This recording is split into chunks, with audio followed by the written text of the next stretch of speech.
Cease fire के लिए दोनों देश तैयार हो गए हैं। पाकिस्तान के विदेश मंत्री ने ये सीज फायर का ऐलान किया है। वो डेप्यूटी प्राइम मिनिस्टर। एक और जानकारी जो लगातार हम सबसे ज्यादा इंतजार कर रहे थे, 15 मिनट बाद हमारी तरफ से, विदेश मंत्रालय की तरफ से एक महत्वपूर्ण प्रेस ब्रीफिंग होने वाली है। और इस प्रेस ब्रीफिंग में क्या इस बात का ऐलान किया जाएगा या उससे पहले हमें सोशल प्लेटफॉर्म एक्स के जरिए कुछ पोस्ट देखने को मिलेंगे? मनीष, अभी क्या भारत सरकार की तरफ से जानकारी मिल रही है?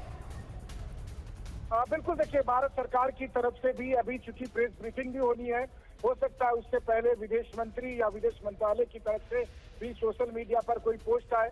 लेकिन चूंकि अब कुछ ही देर के बाद ब्रीफिंग भी होने वाली है, तो आधिकारिक तौर पर इसकी सूचना दी जा सकती है।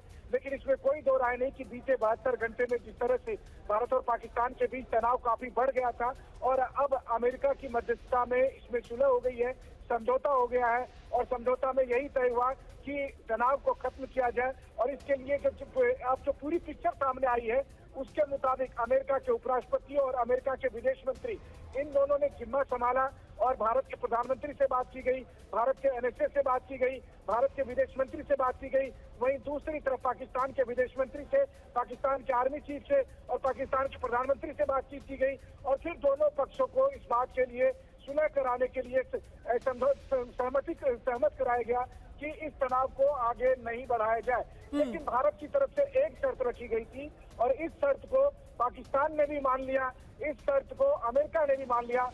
भारत की तरफ से यही कहा गया था कि अगर भविष्य में फिर कोई आतंकी हमला हुआ तो हम उसे युद्ध की तरह से लेंगे। और इस शर्त के साथ हमने सहमति दे दी है कि हम अभी फिलहाल ये जो तनाव है इसको खत्म करते हैं और सहमति जताते हैं, सीज फायर करते हैं। तो एक युद्ध विराम हो गया है। और निश्चित तौर पर जो 72 घंटे के अंदर जिस तरीके से पाकिस्तान को पस्त करने के लिए भारत ने तमाम कार्रवाई की थी, उसके बाद से हालत यह हो गई थी कि पाकिस्तान को न्यूक्लियर कमांड की बैठक बुलानी पड़ गई थी। और तब अमेरिका को लगा कि अगर अब हस्तक्षेप नहीं किया गया तो फिर न्यूक्लियर वॉर की स्थिति बन सकती है। और अमेरिका ने फिर हस्तक्षेप किया और जिसका असर दिख रहा है कि भारत और पाकिस्तान के बीच अब युद्ध विराम हो गया है।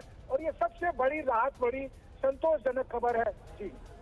और इस तरीके से, किस तरीके से सीज फायर को ब्रोकर किया गया है, इसमें कुछ बहुत इंपॉर्टेंट, बहुत जरूरी क्लूज छिपे हुए हैं। Marco Rubio, US secretary of state, ने क्या कहा है अपने दर्शकों को एक बार फिर से दिखाते हैं। मार्को रूबियो ने कहा है कि किस तरीके से उन्होंने प्रधानमंत्री से बात की है।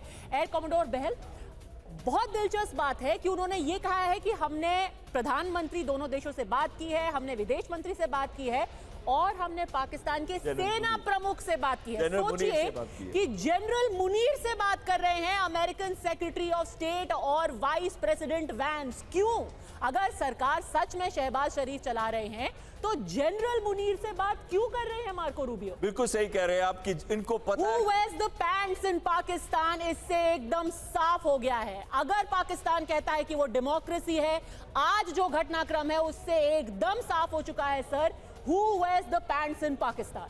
बिल्कुल सही कह रहे हैं आप। सारे के सारे तार जो है वो मुनीर के हाथ में है। अगर कोई भी सॉल्यूशन, ये हम आप ही के चैनल में डिस्कस भी कर रहे थे कल कि हमने यही कहा था कि जब तक मुनीर नहीं चाहेगा तब तक ये सीज फायर नहीं हो सकता। लेकिन इसमें दो चीजें बहुत अहम है। आज की जो ट्वीट है, सबसे पहले इमीडिएट यानी कि सीज फायर अभी से लागू हो रहा है। और दूसरी बहुत अहम चीज है कि डिस्कशंस के लिए बैठेंगे। सीज फायर का मतलब ये नहीं है कि अभी लड़ाई या युद्ध बंद हो चुका है। युद्ध की जो काइनेटिक्स है वो बंद हो गई है। जब डिस्कशन पे बैठेंगे तो टेरर इंफ्रास्ट्रक्चर, क्योंकि हमारा गोल जो है कि आगे भी आतंकी हमला ना हो, और अगर ये टेरर इंफ्रास्ट्रक्चर फिर भी रहता है तो फिर कहीं ना कहीं युद्ध के आसार बनते रहेंगे। बिल्कुल, मेक नो मिस्टेक, अब रूल्स ऑफ एंगेजमेंट पूरी तरीके से बदले जा चुके हैं, क्योंकि भारत ने आज साफ कर दिया है कि अभी तक जिसको हम क्रॉस बॉर्डर टेररिज्म कहते थे, अब उसको एक्ट ऑफ वॉर माना जाएगा। भगवान ना करे, खुदा ना खास्ता, कल को एक और पहलगाम जैसा या कोई भी अगर हमला करने की कोशिश करता है पाकिस्तान,